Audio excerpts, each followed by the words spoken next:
Welcome into Conversations with Paul Brown. We are at the Anderson County Farmers Market in downtown Anderson on Murray Avenue. And our guest this week is somebody that has a long time connection to farmers market and things like that. Where were you in your family? Were you the first from your family to go to college? Yes, that's right.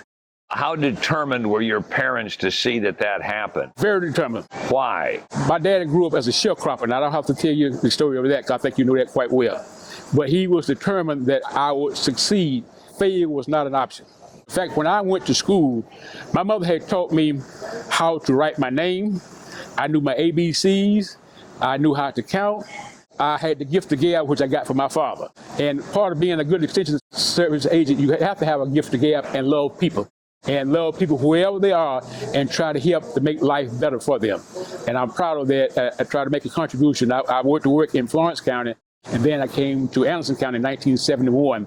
Go back, Amos, and tell us what it was like growing up down in Greenwood County. I grew up in the promised land community of Greenwood County, which is some 7 miles outside of the city limits of Greenwood. I went to what was known as a Rosenwald School. It was 2 rooms, grades 1, 2, and 3 in one room, grades 4, 5, and 6 in the other room.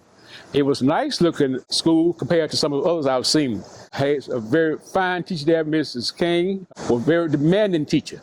Loved her, and she demanded the most of you. Fondest memory I remember about growing up in Promised Land is that in 1957, my home community, Promised Land, won a state award from the South Carolina State Extension Service for being the best community for community development. Keep America Beautiful started in 1953. Promised Land Community won a state award in 1957. And even when I went to work in Florence, we capitalized on that and got people to be interested in cleaning up that community because we were not only interested in them growing and farming, we wanted to make sure they took pride in cleaning up that community. And that was the forerunner of why you see a lot of these trash bins now. We were doing that back in the 60s. And that was our growth of that, started by the Extension Service back then called community development. Not only concerned about agriculture, but by making that community a better place in order to live. When you were at South Carolina State, did you know what you wanted to do? Yes. When did that come to you that you decided this is what I want to make a career out of? My first trip to South Carolina State was in 4-H Club. Madge Hardy, who was the home demonstration agent, took me. I was part of the leadership group. I went to South Carolina State, and the first milkshake I had in my life, I drank it in the center there. At that time, I couldn't get a milkshake downtown, but they had a nice air-conditioned center there with ice cream. The waitresses had nice uniforms on, no flies. They had a jukebox over there. The whole 4 years I was at South Carolina State, I stayed in that same dormitory. I was there when Harvey Gantt was admitted to Clemson. That's the first African-American committed to Clemson. I do have a master's from Clemson University. I have a great love for Clemson. When again did you decide you wanted to be an extension agent? Leading the 4-H leadership camp and going to 4-H camp, I decided I wanted to be an extension. And also seeing the extension agents come there for that training and them going through the campus. Ms. McGullock, who owned the mortuary, she came through driving a Cadillac. They came looking professional. It gave you a professional and having an appreciation to work with people to try to make life better for them. All right, so you graduated from South Carolina State. Have you been working your way through college at what job? I worked at the drive-in, at the ranch drive-in there in Greenwood. One of the unique experiences I had was waiting on one of the Abneys, the Abneys. And I carried them a cup of coffee and a sandwich, whatever. And they said, Amos, you in college? I said, yes, sir. And they asked me about Eddie Store Garden. I talked about how beautiful the garden was. And when he got through, he put a $5 tip on my tray. Back then, the average person then would make about $22 a week. And so he kind of gave you some encouragement. Mm-hmm. All right, then you graduate. So what's your first job after you graduate from South Carolina State? I was assistant county agent in Florence County. A lot of traffic go there to the beach. It's a big tobacco area, livestock, also the big race over in Darlington on Labor Day. Young's Pecan Company was there. And Young has a lot of buying stations across the state.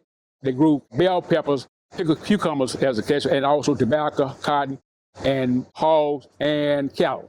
So when you got that job, you were pretty much thrown right into the middle of one of the major agriculture centers in South Carolina down in Florence County. You got to do a little bit of everything. Right. One of the highlights of that was a group of youngsters I worked with called the Aggressive League.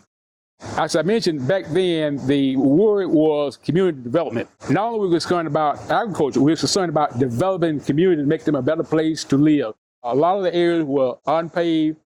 Each community had a set of officers, and they decided what items they wanted to participate in, try to make that community better. One of them was try to get some wholesome recreation for their children. Females played softball, boys played baseball. That program grew until we got a write-up in the Progressive Farmer as to the things, how it helped kids to stay out of trouble, have something to look forward to on Saturday. Believe it or not, the administrator for Florence County would come by, and I would ride to all county sites, and they would haul out sand clay and bring a scraper out there and make sure those fields were clean where the kids have a decent place to play. Then you got a big promotion. What happened? I came to Anderson County in 1971. Back then, Anderson County was the #1 beef producing county in the state. It still ranks high in beef production. Also, it had 10,000 acres of cotton.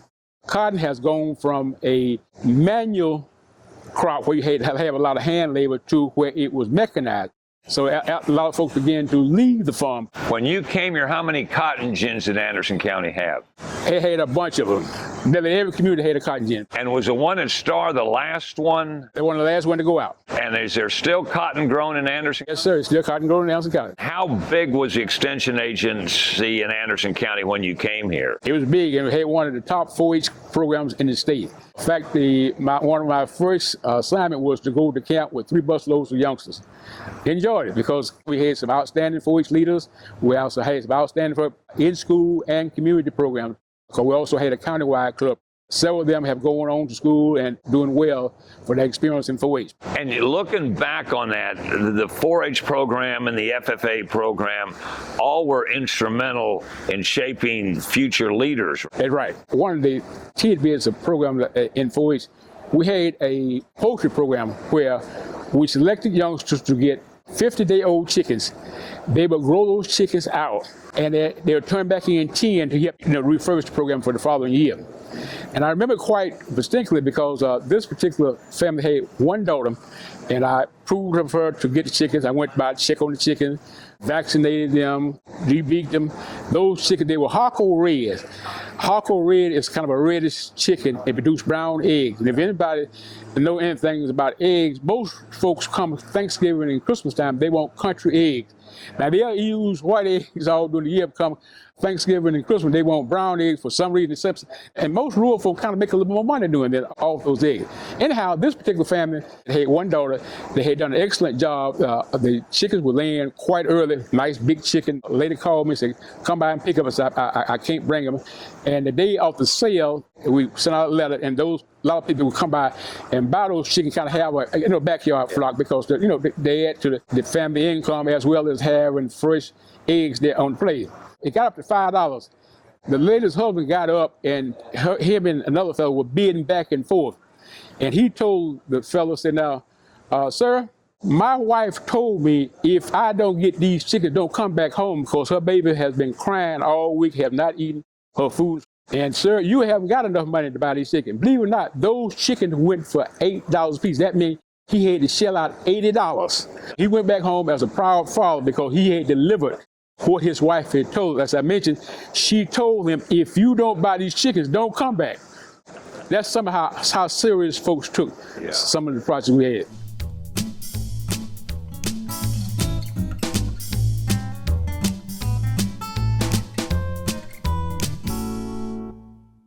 As county agent in Anderson County, you became early on involved with the farmers market. Right.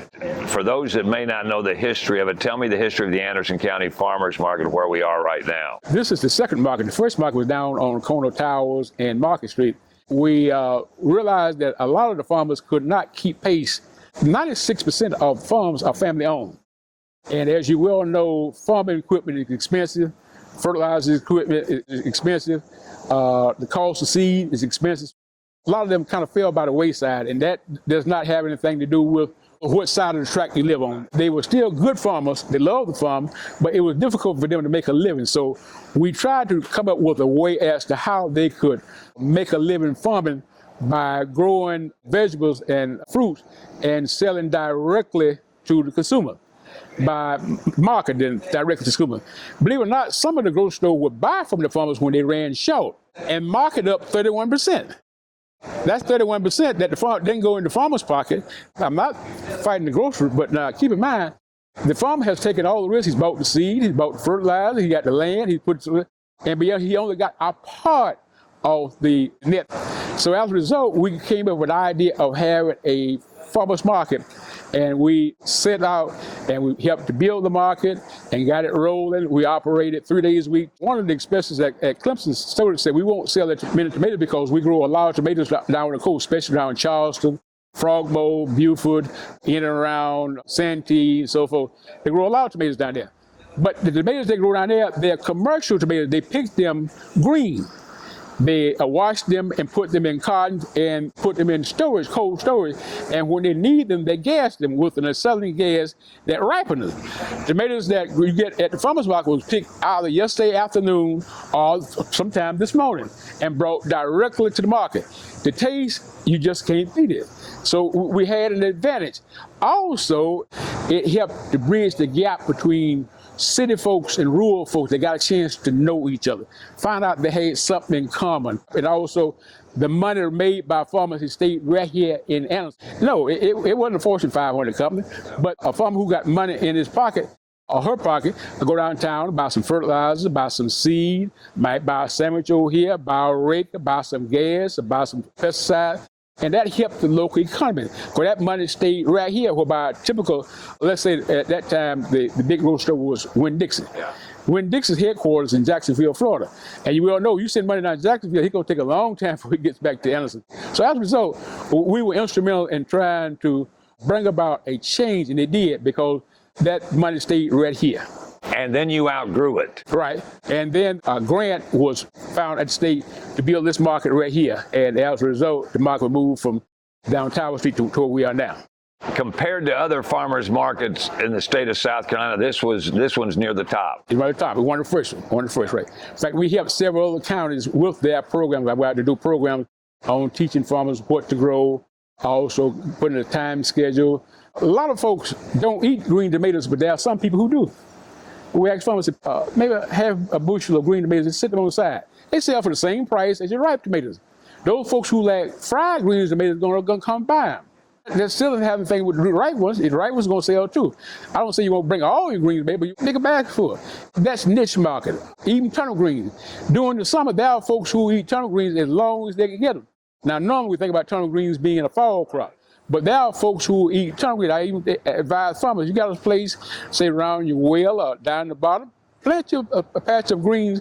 And normally that's going to be the first thing to sell out, because folks find out you got them, they'll come buy them, and that'll help sell your other stuff. Niche marketing, trying to market your stuff at your best advantage. You were with Anderson Extension how long? 32 years. Recently, you were recognized at a special ceremony. Tell me that story and what award you received. I was recently inducted into the A. Frank Lever Extension Hall of Fame. Senator Lever introduced the legislation in Congress, the U.S. Congress, to make the corporate extension service possible. Clemson is a land-grant university started in 1862. The research done there was put in books and put on the shelf. It didn't help the public. Senator Lever's bill meant that the Extension Service went and got that material from the research and brought it out to the farmer. Also, that the USDA experiment station there in Charleston, they are responsible for conducting research based on what was done in the labs at Clemson and taking out the field, see it would work. And every recommendation has to pass finding out at all 5 of those sites before they are part of the Clemson recommendation, which goes to farmers, not only to farmers, but homeowners as well. Keep in mind, in 1939, Clemson spineless okra came on the market. Clemson spineless okra is still one of the favorites. It has upgraded in 1980, but it was founded through research, started in 1939. Also, in 1957, the Edisto cantaloupe was developed down here at Edisto Experiment Station, and it's an heirloom now. There's many more cantaloupes better. But also in 1954, the Charleston Great Watermelon was developed down at Charleston Experiment Station, and it's still around as an heirloom. But there are watermelons now on the market better than the Charleston Great, but it's still around. How about that? Right. So that was a pretty big deal for you to get recognized and be inducted into the Hall of Fame. Right. What do you see for the future of the farmers market? Are people going to continue to grow and bring their stuff to sell? Stuff that we used to take for granted that was going to be at the shelf or be in the market, you don't see it. Whoever thought you would see it in last year, eggs $3 or $4 a dozen? Right. Huh? Organic stuff now has came back in style. We want to thank each of you for tuning in and give you a cordial invitation to come back for a brand new edition of Conversations with Paul Brown. Until then, take care, everybody.